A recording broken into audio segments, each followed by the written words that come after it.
তাহলে আমরা voice change শুরু করেছি। একটা বিষয় মনে রাখতে হবে বিশেষভাবে, যে সাবজেক্টিভ কেস এবং অবজেক্টিভ কেস। আই সাবজেক্ট থাকলে অবজেক্টিভ হয়ে যাবে মি, উই থাকলে আস, ইউই থাকবে, সি থাকলে হার, হি থাকলে হিম, দে থাকলে দেম, ইট থাকলে ইটি হবে। আমি পরে এটা নোটের আকারে দিয়ে দিব। এখন আমরা প্রেজেন্ট ইনডেফিনিট টেন্স নিয়ে আলোচনা করব। গতকালকে আমরা আলোচনা করেছি ভয়েস চেঞ্জ করতে গেলে সাবজেক্ট অবজেক্ট, অবজেক্ট সাবজেক্ট এবং মূল ভার্বের পাস্ট পার্টিসিপল বসে। শুধুমাত্র ভার্ব টু বিটা বিভিন্ন টেন্সে বিভিন্ন রকম হয়। প্রেজেন্ট টেন্সে যেহেতু আজকে আমরা প্রেজেন্ট ইনডিফিনিট টেন্স নিয়ে আলোচনা করব, এইখানে শুধু ভার্ব টু বিটা এম, ইজ, আর এই তিনটার মধ্যে যে কোনো একটা বসবে। সাবজেক্টের নাম্বার ও পার্সন অনুযায়ী যে কোনো একটা বসবে। আজকে আমরা কয়েকটি এক্সাম্পল নিয়ে আলোচনা করব এবং সেটা আমি ডেসক্রিপশন বক্সেও দিয়ে দেব, তোমরা অবশ্যই দেখে নেবে।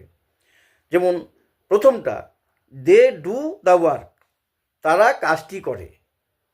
কারা করে? তারা। তাহলে দে হচ্ছে সাবজেক্ট, ডু ভার্ব, কি করে? কাজটি করে। They do the work. তাহলে এইবার সাবজেক্ট হচ্ছে দে আর ওয়ার্ক হচ্ছে দ্য ওয়ার্ক হচ্ছে অবজেক্ট।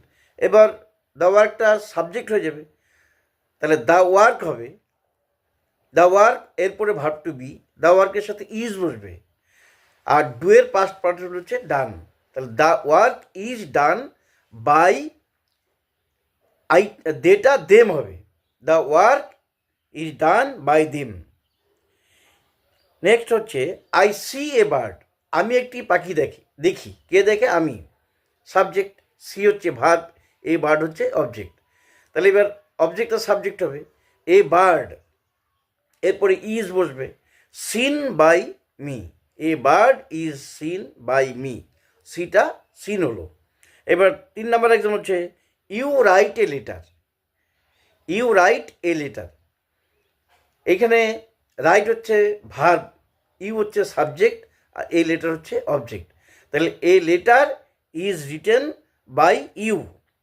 নেক্সট, হি ক্যাচেস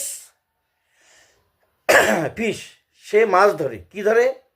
মাছ ধরে। He catches fish. তাহলে fish is caught, caught by, হিটা হিম হয়ে যাবে, হিটা হিম হয়ে, fish is caught by him. Next, Ram plays football, Ram football খেলে।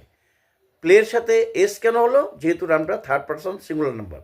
তাহলে football is played by Ram. এইভাবে অ্যাক্টিভ থেকে প্যাসিভ করতে হবে। আই নো হিম, হিমটা হি হয়ে যাবে, হি ইজ নোন। নোনের পরে কিন্তু বাই বসবে না, টু বসবে।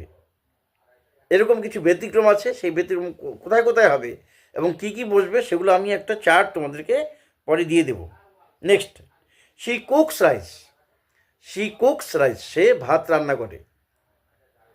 তাহলে শি কুকস রাইস, তাই রাইসটা object, rice is cooked by her.